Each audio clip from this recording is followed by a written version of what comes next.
Bien, excusez-nous pour tout ce petit retard, cette mise en place. Voilà, alors je vais d'abord me présenter. Donc, je suis Pierre Jolimont, donc je suis directeur associé de Pinflow. Donc, Pinflow, on aura l'occasion un peu de vous présenter tout ça, mais nous sommes spécialisés dans la mise en place et je dirais, et le développement de solutions pour le management visuel digital des entreprises. Donc, j'ai eu l'occasion, moi, de commencer ma carrière chez Renault et je suis spécialisé donc, dans la mise en place de ce type de solutions dans les entreprises, plus ou moins grosses, puisque ce sont des solutions qui se démocratisent. Et on aura l'occasion de voir un petit peu les différents profils de société et applications autour du visual management digital. Voilà. Alors, pour la slide suivante. Alors, on va répondre à quelques questions pour les. Alors, je pense que vous connaissez un peu le sujet, mais c'est bien de rappeler un petit peu les fondamentaux. D'abord, qu'est-ce que le management visuel? Donc, le management visuel, c'est une solution d'abord qui n'est pas pour les chefs. Souvent, on associe ça à des tableaux, on affiche des résultats et on s'en sert pour montrer ce qui va, ce qui ne va pas. Donc, c'est surtout un environnement de travail. Donc, c'est associé à des entreprises qui sont engagées dans des organisations lean, autour du lean management et aussi de l'excellence. C'est surtout donc un environnement qui permet, en fait, qui va être très rapide. En un seul coup d'œil, on doit voir tout de suite. Donc, on doit pouvoir répondre à des questions. Donc, on est cité 3, mais c'est surtout déjà quels sont les objectifs de l'équipe ou quels sont les objectifs de la mission. C'est ces objectifs qu'on va partager. C'est toujours le partage et quand on partage les choses, il faut les afficher et les voir. Donc, il faut bien définir justement ces objectifs.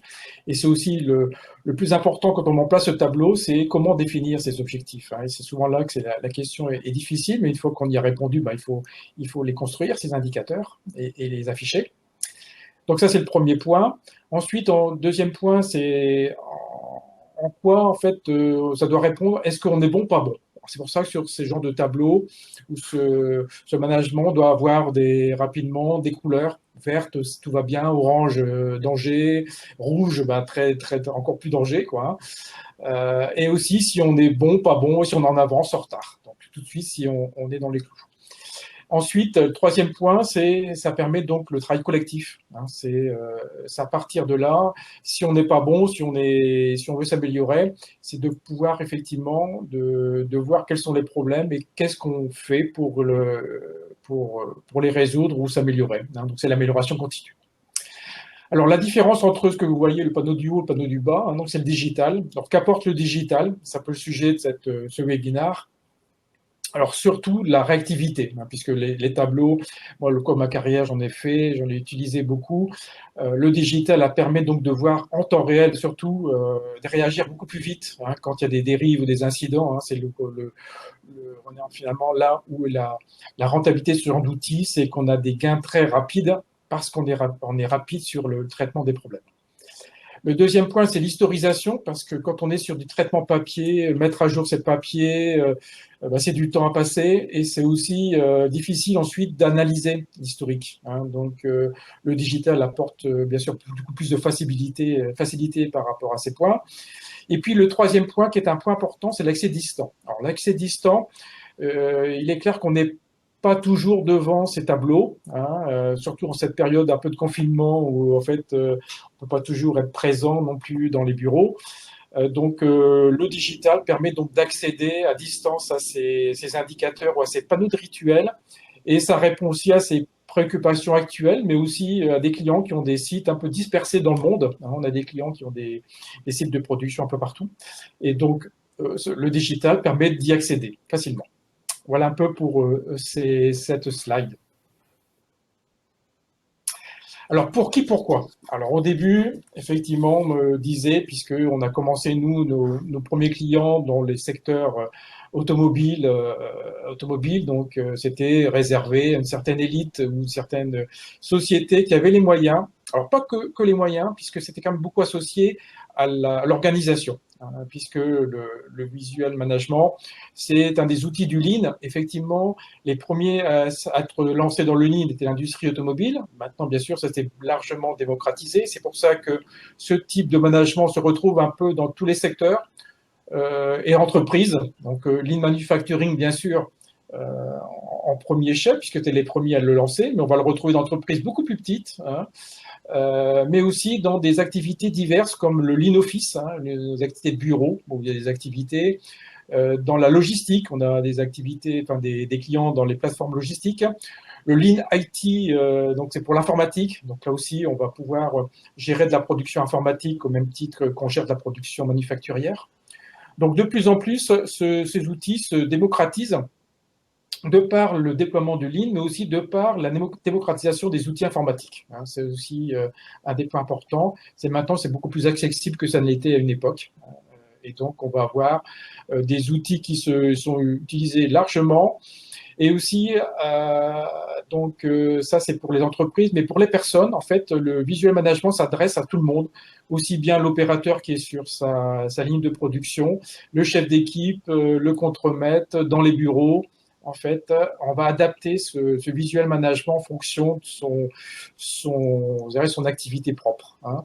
Et forcément, les indicateurs qu'on va remonter à la direction ne seront pas les mêmes qui seront directement aux opérationnels sur un poste de travail. Donc, on va adapter ces indicateurs et ces affichages en fonction donc, du lieu et des personnes.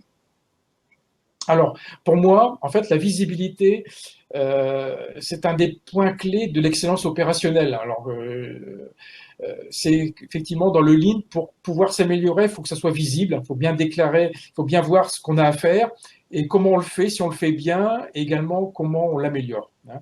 Donc, c'est en mettant ce management visuel qu'on va pouvoir mettre en évidence les zones d'ombre, hein, bien sûr, les zones cachées, et aussi qu'on va pouvoir s'améliorer. Et c'était effectivement ce que vous allez pouvoir vous montrer dans les différents slides avec les cas clients qui ont pu améliorer rapidement leur performance. Voilà pour cette slide. Merci. Alors, 15 indicateurs pour un bon tableau de bord, c'est aussi des questions qui sont souvent posées. Que doit-on afficher quels sont les indicateurs pertinents?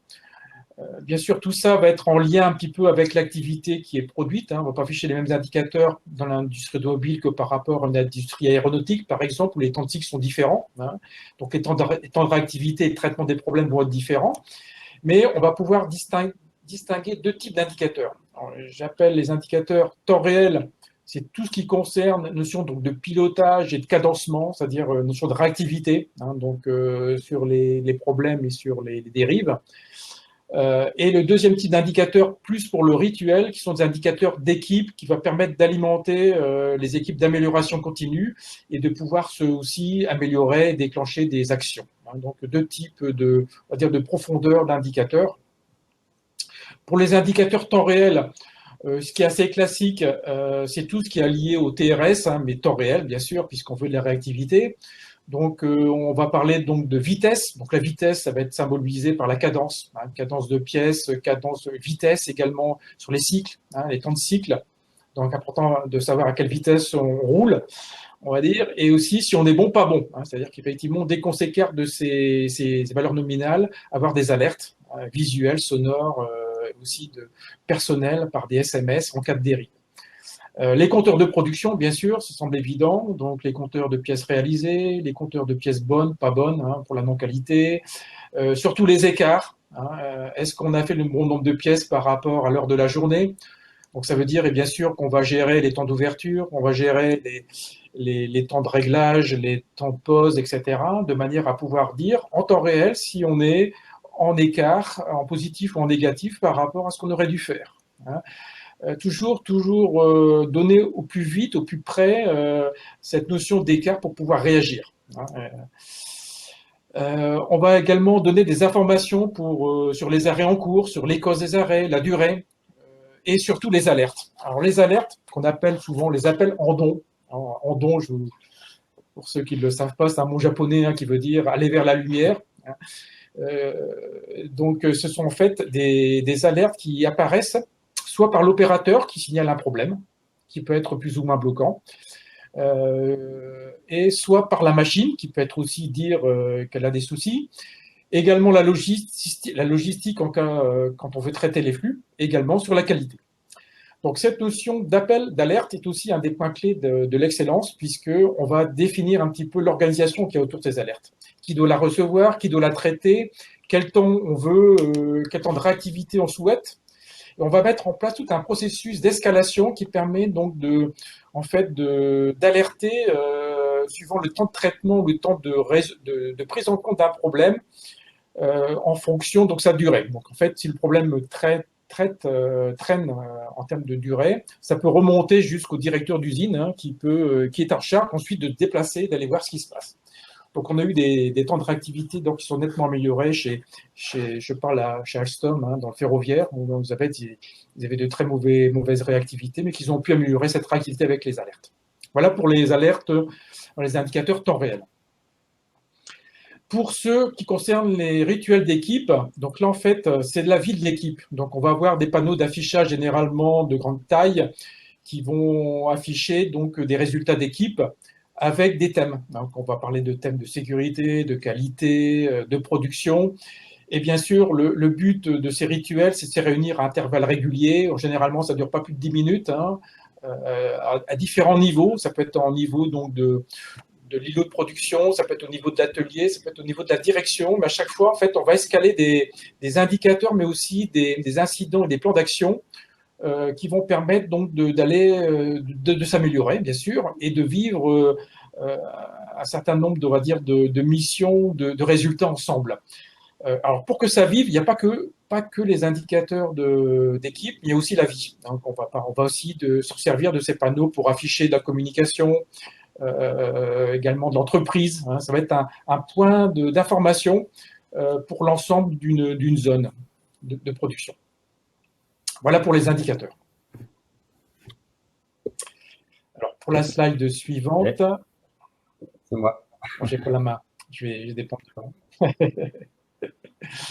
Alors, je vais passer. C'est un peu sur celle-là explique un petit peu donc le rôle de PimFlow, mais je pense que vous aurez l'occasion de vous présenter. Je vais la passer cette slide parce que je suis qu'on a un peu de retard.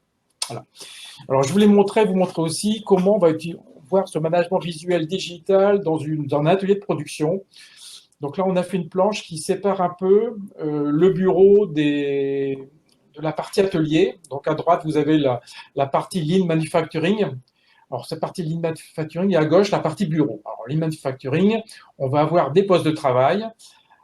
Ces postes de travail seront équipés de tablettes généralement. On va parler de pupitre 4.0. On reviendra un petit peu sur les fonctionnalités de ce pupitre 4.0, puisque c'est un standard qu'on retrouve maintenant dans l'automobile, mais pas que, aussi on trouve ça chez Airbus. Certain nombre de fonctionnalités qu'on va apporter à l'opérateur, donc c'est notion de pupitre 4.0. On va avoir un écran de restitution ligne ou de supervision de ligne. Ce sont des grands écrans en fait, qui affichent l'activité de la ligne de production, de l'îlot de production, une synthèse un petit peu en temps réel de l'activité, d'avance, retard ou d'incident. Ça, c'est l'écran de supervision de ligne. On a également un bureau à distance, c'est ce que je vais expliquer tout à l'heure, cet écran d'activité de ligne. Quand on n'est pas devant la ligne, on peut être aussi à son bureau, mais également sur un autre site. On peut pouvoir accéder à distance et partager en temps réel ces indicateurs. Dans l'atelier, on va voir l'écran d'animation. Donc, vous avez un petit peu, c'est les parties vertes, l'écran, le rituel d'animation, où en fait, ce sont généralement des grands écrans tactiles. On va avoir de la donnée qui sont des données, alors qu'on va récupérer d'ailleurs des données de restitution ligne, c'est-à-dire que tout ce qu'on va mesurer en temps réel, mais également sous forme de rapport, on va pouvoir le pousser sur ces écrans. Et c'est intéressant de pouvoir commenter ce qui s'est passé la veille en termes de dérives pour pouvoir agir rapidement sur ces dérives. Je pense entre autres, par exemple, chez PSA, on avait fait des systèmes qui peuvent mesurer en temps, je dirais, les temps de cycle de chaque îlot de production et le lendemain, on les poussait sur un tableau pour pouvoir voir quels étaient les îlots qui avaient dérivé en temps de cycle, de manière à ce que les régleurs puissent rapidement, le lendemain, aller corriger les dérives. Donc, ce genre d'application. Alors, en termes de rituel, il n'y a pas que les mesures qui sont faites par les outils de mesure de ligne. Il y a également, on va voir les Gemba Walk. C'est une fonctionnalité qui permet de faire des tournées de terrain. Donc, c'est des données qui sont remplies généralement à partir de tablettes. Donc, on va aller de manière fréquentielle remonter des indicateurs d'analyse de performance ou d'incidents. Ça, c'est le Gemba Walk. On va pouvoir également saisir des incidents et définir des plans d'action qui seront affectés Ouais, donc, il faut également, quand on affecte des plans d'action, pouvoir les suivre hein, et analyser tout ça. Donc, on parlera d'AIC, hein, qui étant même une fonctionnalité de plus en plus demandée hein, chez nos clients. La partie gauche représente le lean office. Alors, le lean office, on va retrouver donc de la production aussi, puisque dans les bureaux, il y a aussi des activités avec des suivis des indicateurs. Et on va avoir aussi, donc, dans le cas des alertes en don, hein, quand on appelle la maintenance, ce qu'on appelle un service support, ces services ne sont pas forcément dans l'atelier, hein, ils sont également dans des bureaux. Et donc, on va créer des écrans qui vont afficher ces alertes, hein, de manière à pouvoir les alerter et avoir des indicateurs sur ces résolutions. Hein. Dans les bureaux également, on va pouvoir avoir aussi beaucoup de communication, hein, puisque c'est aussi un des points importants qu'on retrouve. Il n'y a pas que des indicateurs, mais aussi de la com hein, qui sont à faire. Également des besoins de communication à distance. Voilà un peu pour on va dire les implantations de ces écrans. Et sur la slide suivante, je vais un peu décrire un peu les fonctionnalités principales. Alors pour l'industrie 4.0 sur le management visuel digital, on a fait 3 types de pastilles que vous avez auparavant sur les slides précédentes. Donc les pastilles bleues pour tout ce qui concerne les activités de pilotage temps réel des alertes. La pastille verte où il y avait tout ce qui était notion d'animation à intervalles courts. Et la pastille orange qui concerne tout ce qui est communication dans les bureaux, hein, l'in-office. Alors, on va commencer par la pastille bleue. Hein, en fait, on va avoir tout ce qui est notion de synchronisation d'activités autour d'activités de production. Donc, ce qui veut dire suivi d'activité, ça veut dire suivi en temps réel de l'activité au poste de travail.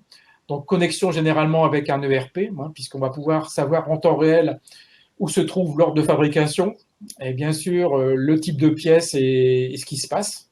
Donc, en fonction de ce suivi d'activité, on va pouvoir aussi piloter et synchroniser les flux. Hein. En termes de flux tirés, on va pouvoir préparer ce qu'on appelle des kits hein, qui sont livrés en bord de chaîne en juste à temps. Hein. Donc, généralement, voilà, autour de l'alerte, il y a tout ce pilotage de flux et de suivi d'activité. On va avoir, en deuxième point, la partie affichage bien sûr, d'indicateurs de performance. On en a parlé, mais on verra un peu cette partie-là, hein, en temps réel, savoir si on est bon, pas bon, si on en avance ou en retard par rapport au programme. On va afficher tout ce qui est dérive et alerte. Là, c'est la réactivité. Hein. Donc, dès qu'on s'écarte, il faut alerter les bonnes personnes et s'assurer qu'elles interviennent. On va avoir une visibilité sur les flux, puisque, bien sûr, qui dit pilotage, donc suivi des flux, des encours hein, pour les Kanban.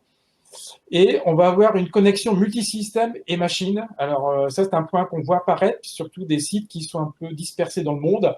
C'est qu'on a des outils qui sont connectés à des automates programmables, à des machines qui sont communicantes. Hein, et toute cette remontée d'informations doit se faire dans un environnement généralement cloud, hein, donc en SaaS. Et donc, on doit assurer la sécurité de remontée de ces données hein, qui sont demandées par nos clients.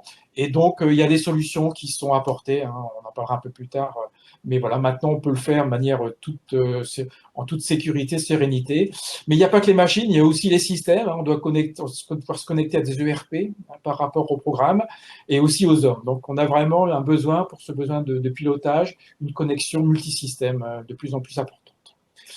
Alors, je vais aller un peu sur la droite, hein, sur le pupitre opérateur, puisqu'en fait, cette notion donc, de pilotage d'activité, on a de plus en plus affaire à ce qu'on appelle à une fonctionnalité qu'on pousse aux opérateurs sous forme de pupitre. Ça peut être des tablettes aussi.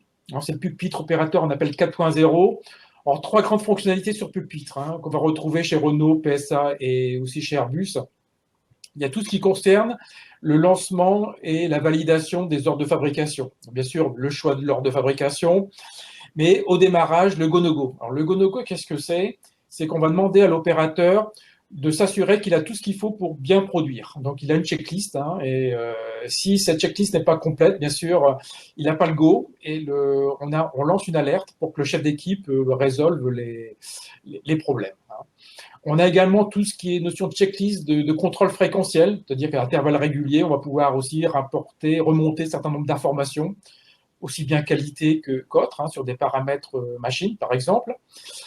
On va avoir aussi tout ce qui est aide opérateur, donc ça c'est très demandé, on l'avait fait pour Toyota sur les presses, mais aussi de plus en plus sur des clients divers, c'est-à-dire en fonction de la pièce qui est produite au poste, de pouvoir fournir à l'opérateur des aides, sous forme de vidéos, sous forme aussi de manuels et autres, donc d'avoir les aides qui sont poussées, mais qui sont en fait ciblées en fonction de la pièce qui est au poste.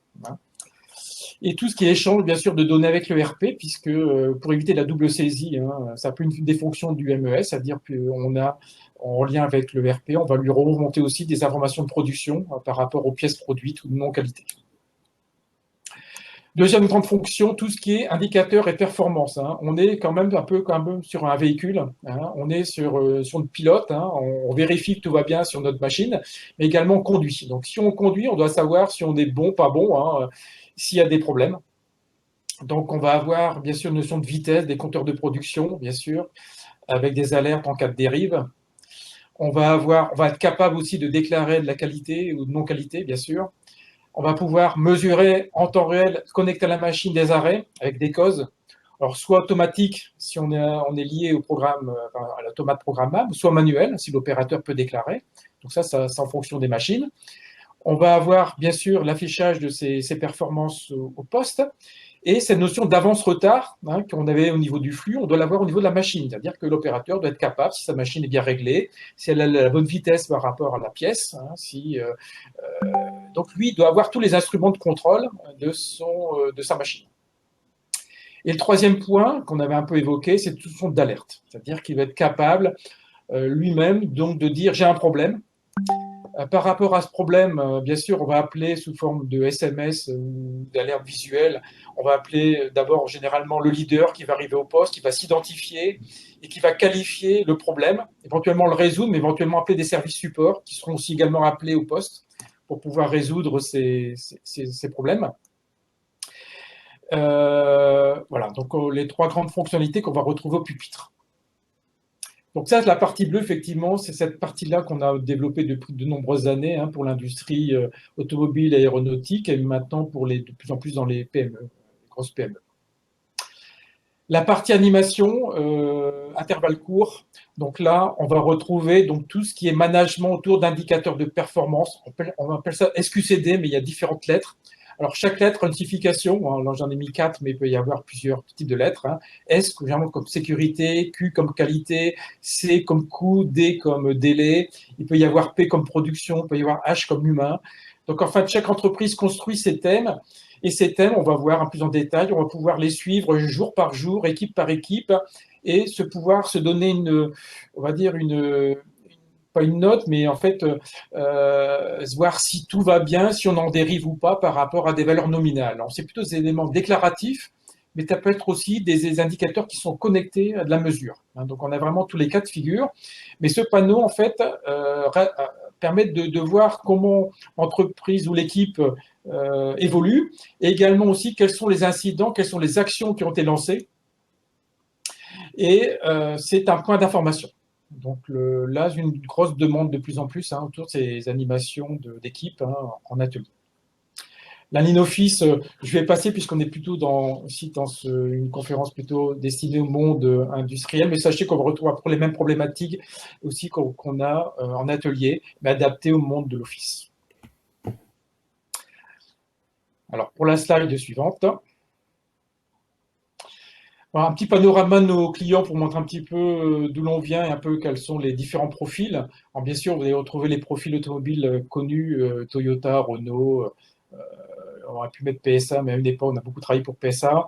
Les entreprises qui font des tracteurs, on est très présent chez Claas au Mans depuis de nombreuses années, mais aussi Kubota. Hutchinson aussi dans le caoutchouc au Vietnam. Bon, voilà. Donc ça, c'est vraiment les premiers clients. On a eu aussi donc une deuxième vague importante autour des années 2000, autour du monde de l'aéronautique, qui est passé au flux tiré.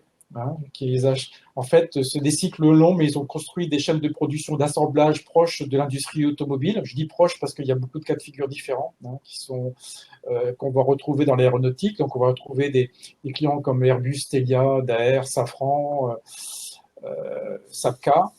Depuis peu, on verra un cas d'usage client dans le naval, au chantier de l'Atlantique à Saint-Nazaire, hein, sur des productions de cabines qui sont montées ensuite sur les paquebots. Donc là, c'est un bel exemple que je vous détaillerai un peu plus tard. Et des clients d'un peu de différents secteurs industriels. Donc, Current, c'est les États-Unis, c'est la production d'équipements électriques. Chag, c'est un client que je vous présenterai, c'est de la plasturgie. Limagrin, c'est de l'agroalimentaire, hein, dans fabrication, donc plutôt d'ordre de fabrication et des processus de traitement. Ensuite, alors dans l'autre domaine office, je ne vais pas trop détailler, mais on a des banques, hein, tout ce qui est banque populaire, caisse d'épargne, les assurances, les caisses de retraite aussi. Voilà, donc le lean passe par là aussi. Et dans nos partenaires, on va trouver des partenaires qui travaillent dans l'organisation, hein, comme Elite Organisation qui est à Nantes, hein, qui est spécialisée dans le déploiement d'organisations lean, hein, chez des clients industriels, mais l'organisation est un point fondamental à mettre avant ce type d'outils, hein, puisqu'il faut définir les indicateurs et aussi les processus. Hein, c'est pour ça ce partenariat. Schneider Electric, parce qu'effectivement, ils ont une équipe lean de conseil, mais aussi d'intégration dans l'industrie 4.0, et on fait partie du catalogue Schneider avec une grande fierté. Et bien sûr, la Fresh Tech de Lille, hein, mais aussi de France. Voilà. Alors, l'AIC, donc, je vous avais un petit peu les différents formats. Donc, le format papier qui est assez classique, que j'ai connu pendant de nombreuses années, qui marche très bien, hein, quand on veut justement déployer ce type d'organisation. Le format papier permet de définir un petit peu ces indicateurs et comment savoir d'engager ce processus de rituel, de cotation et aussi d'animation autour d'incidents pour d'action. Hein. Et vous avez donc son penchant, on va dire, digital qu'on a pu mener. Avec bien sûr, après, on retrouve un petit peu le même format, mais l'ergonomie est différente puisque vous avez un panneau, on va pouvoir naviguer dans un seul panneau avec différentes pages. Et aussi, on aura des liens ou des pages orientées communication, hein, beaucoup plus que sur le papier. Alors, pour la Il y slide avait une petite suivante. démo, est-ce que vous vouliez... non, Non, non, je pense que ça risque d'être trop long, puis ça risque de... Voilà. Ouais, très bien. Alors, j'ai fait une petite slide ici pour le Gemba World. En fait, c'est quoi un Gemba World? Vous voyez, c'est un genre de formulaire qu'on a sur une tablette ou sur un papier, qu'on rédige très facilement. Hein. On va pouvoir justement s'identifier, hein, qui le fait, ce tour de terrain. Ça peut être pour la production, ça peut être pour la maintenance, ça peut être pour la qualité. Donc, on va définir un profil. On va pouvoir faire des photos, on va pouvoir répondre à des questions, renseigner des données. Et tout ça est historisé et va permettre aussi donc, de mettre à jour nos panneaux. Hein, voilà. Donc, le Gemba Walk, ça se faisait couramment à une époque pour la maintenance, hein, pour contrôler des équipements en termes on va dire de maintenance prédictive ou de contrôle de visite, hein, mais ça s'est généralisé, hein, sur la production et sur la qualité. Voilà, c'est juste après. Ça va aller. Voilà. Alors, je vous ai mis une petite slide sur nos livres blancs, parce que sur notre site Pinflow, il y a pas mal de livres blancs que nous avons rédigés, hein, qui expliquent un petit peu ce que c'est qu'un AIC, comment ça se met en place, qu'est-ce que ça apporte. On a fait également des livres blancs sur l'humain, hein, puisqu'en fait, effectivement, on a beaucoup.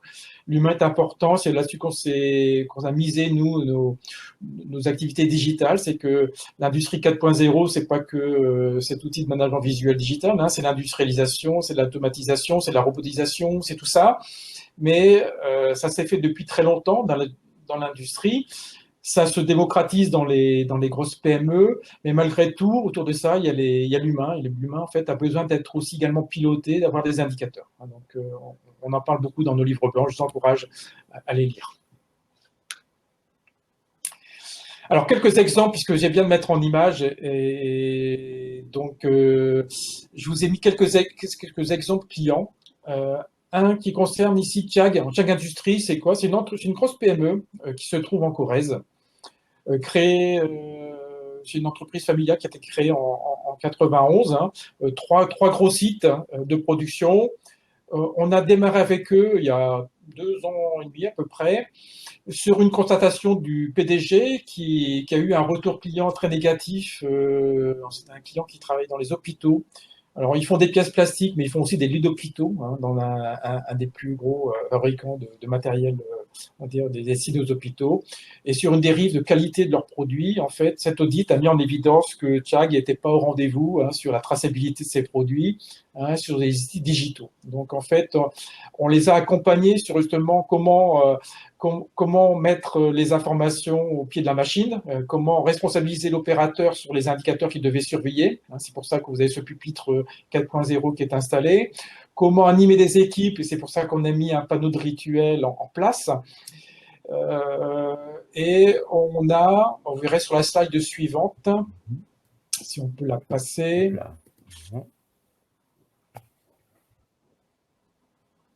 Voilà. On a également donc une vision donc de ce pupitre 4.0 avec une douchette, parce qu'en fait, avec la douchette, ça va permettre d'identifier les ordres de fabrication, ça va permettre d'identifier les personnes qui interviennent au poste. Puis vous avez sur la droite l'écran d'atelier qui permet d'avoir une vue synthétique de toute l'activité de chaque machine. Donc sur chaque ligne, vous voyez, en fait, en temps réel, on voit si le go-no-go a été fait, on voit quel ordre de fabrication est présent sur le poste. On voit la cadence, donc, qui apparaît en vert, c'est des pièces à l'heure, hein, donc 22 pièces à l'heure, c'est en vert parce que la cadence est bonne, mais si on n'était pas bon, on passe en rouge, avec une alerte d'ailleurs, hein, si ça dérive. On voit la qualité, si la qualité est bonne ou pas bonne, pareil, des alertes si en cas de dérive. On voit l'état de la machine aussi, si on est en production, si on est en arrêt, pourquoi. Et sur le tableau de supervision, toutes les alertes apparaissent. Là, il n'y en a pas, hein, sur les appels, mais on voit les appels. Alors, les appels sont de différents niveaux, hein. Ça peut être le chef d'équipe, ça peut être le cariste, ça peut être la maintenance. Donc, en fait, elles vont être qualifiées. Alors, cette entreprise, en fait, on a commencé par un POC, hein, qui a été mis sur une machine pour vérifier le concept, choisir les indicateurs, vérifier l'apport que pouvait avoir le système sur l'organisation. Donc ça a pris 3 mois, 6 mois. Et suite à ce POC, on a étendu sur un atelier de 15 machines. Donc là, on a actuellement un atelier complet, hein, sous contrôle, en lien avec l'ERP, puisqu'on remonte également les informations de l'ERP. Ils ont pu mesurer, alors j'ai pas eu des retours de performance, mais ils ont eu des gains associés, je n'ai pas pu les donner. Mais l'étape suivante, c'est cette année, on va commencer le deuxième atelier, les 2 autres ateliers. On va étendre, on va déployer la solution sur les 2 autres ateliers.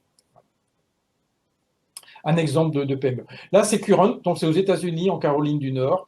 Donc, on a été choisi chez eux il y a 1 an et demi.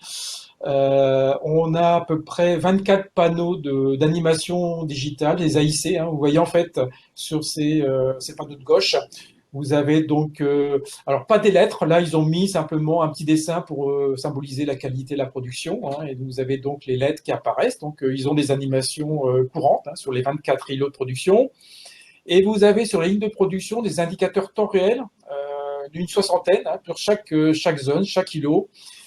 Et donc ces tableaux étaient réalisés direct par eux. En fait, on les a formés à l'outil, puisqu'on a des outils, hein, chez Pinflow, dont un outil qui est PinView, qui permet donc de créer ces wallboards connectés. Et donc le client était formé à cet outil, c'est lui-même qui a connecté ces indicateurs dans son atelier. Donc la même démarche, hein, premier POC, là, alors, aux États-Unis, c'est pas une machine, mais un POC, c'est une usine. Donc on a fait une usine complète, et là en fait on doit en faire 2 autres prochainement. Alors Classe, c'est vraiment un client qui est proche de la Bretagne, hein, c'est pour Bretagne, c'est Thomas. Un client qu'on a depuis 10 ans, chez qui on a installé un système connecté sur l'ensemble des automates programmables. Donc c'est une très grande usine composée de 3 lignes de production, une ligne qui fait les cabines, une ligne qui assemble bien sûr les tracteurs, et une autre ligne qui est la peinture. Hein, donc on a installé ces systèmes sur ces 3 lignes. On a en temps réel tous les indicateurs qui remontent des automates, les défauts également. On affiche sur des panneaux d'affichage, il y en a à peu près une 40aine, hein, le long de la ligne. Bien sûr, les indicateurs de performance en temps réel des lignes, mais également les endons. Donc vous voyez, faites le 15-24, c'est des numéros de poste de travail où l'opérateur en fait peut indiquer qu'il a un problème. Donc il a une télécommande, hein, c'est de la radio. une télécommande qui permet de dire le 15 il a appelé, c'est rouge parce que personne n'est venu encore constater son problème, c'est pour ça que c'est rouge. Et quand le chef d'équipe arrive, ça passe en jaune, comme le 24. Et si éventuellement c'était pas assez rapide, on pouvait aussi escaler, c'est des alertes par SMS, on pouvait escaler à différents niveaux. Alors, cette expérience client, en fait, est intéressante puisqu'ils avaient, il y a une dizaine d'années, des rendements de l'ordre de 92% en termes de TRS, qui était quand même pour eux pas suffisant, mais pas mal par rapport à la complexité de montage. On a des tracteurs de différentes tailles qui peuvent aller du simple au double. Et on ne pouvait pas avoir des rendements de l'ordre de 99% qu'on trouve classiquement dans l'industrie automobile. Et donc, il était très sceptique. Enfin, il voulait mettre en place un système temps réel. C'est pour ça qu'on a branché ces systèmes dans DON. Et on a eu une efficience très rapide de l'ordre de 6% qu'on affiche, mais uniquement sur les alertes, sur les parties à faire de réactivité. Je me permets d'intervenir parce qu'en fait, incidents. la session va se couper dans 10 secondes et apparemment, on ne peut pas prolonger.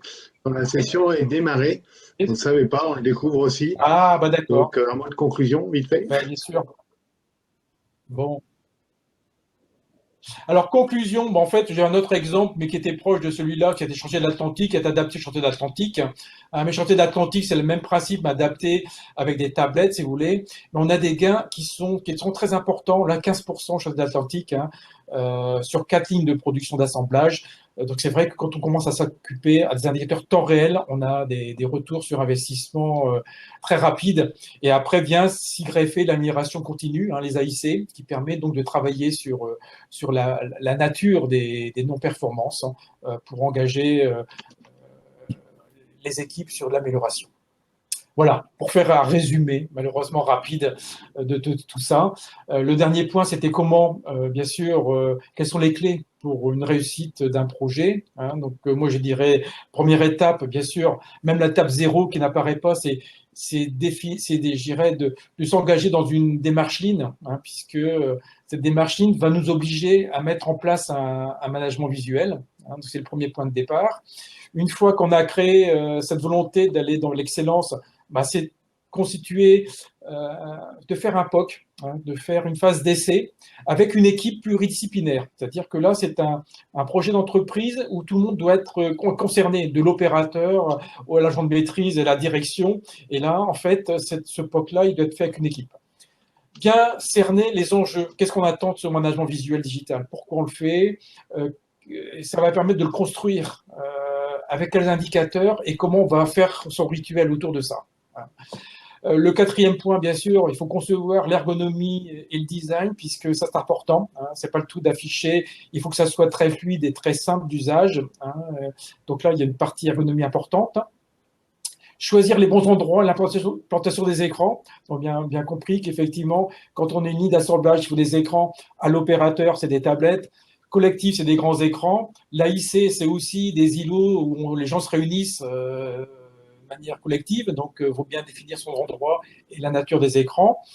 Et après le POC, il y a toujours une notion de bilan, puisqu'en fait, il y a des améliorations, il y a une itération aussi, puisque durant le POC, on améliore en fonction de l'expérience client, on améliore le POC de manière à pouvoir valider un standard, parce que ce standard, ensuite, il est déployé. En fait, on voit que un AIC, c'est aussi une manière de travailler collectivement qui va être uniformisée dans les ateliers ou les îlots de production. Donc, il est important de définir un standard et de le faire évoluer de manière uniforme.